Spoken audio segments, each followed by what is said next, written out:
தீபாவளிக்காக super star ரஜினிகாந்த பார்க்கணும் அப்படிங்கிறதுக்காக குழந்தைங்களோட காலையில 5 மணில இருந்து அவர் வீட்டு வாசல்ல காத்துக்கிட்டு இருக்கேன்.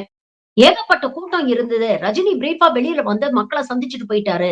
ஆனா எங்களால பார்க்க முடியல. அந்த கூட்ட நெரிசல்ல என் குழந்தைங்க ரஜினிய பார்க்க முடியல அப்படின்னு இந்த பெண் வேதனையோடு தன்னுடைய வருத்தத்தை பகிர்ந்து கொண்ட இந்த காணொளி தான் சமூக வலைதளங்கள்ல வைரல் ஆயிட்டு இருக்கு. திரும்ப திரும்ப நாம சொல்லிட்டு இருக்கோம். நடிகர்கள சொல்லி எந்த பிரயோஜனம் இல்ல.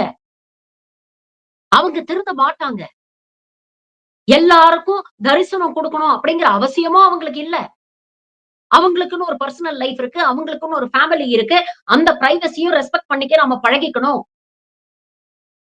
ஆனா எந்தவித சுயமரியாதையும் இல்லாம, அவர்கள் மீது ஒரு அபிமானம் இருக்கு அப்படிங்கிற ஒரே காரணத்துக்காக, உங்களுடைய நாள, உங்களுடைய நேரத்த வேஸ்ட் பண்ணி, எதுக்கு கால் கடுக்க மணிக்கணக்கா அவங்க வீட்டு வாசல்ல போய் நிக்கிறீங்க? அந்த நேரத்துல வேற ஏதாவது உபயோகமான விஷயங்கள் செய்யலாமே! முதல்ல அடுத்த தலைமுறைக்கு நடிகர்களை ரோல் மாடலா காட்டுறது நிப்பாட்டுங்க. அறிவு தளத்துல எத்தனையோ இன்ஸ்பைரிங் லீடர்ஸ் இருக்காங்க. அவங்கள எல்லாம் உங்க குழந்தைகளுக்கு ரோல் மாடல் ஆக்குங்க.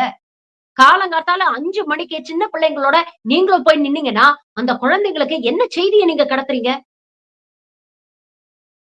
பொதுமக்கள் தயவு செஞ்சு இதெல்லாம் யோசிச்சு பார்க்கணும்.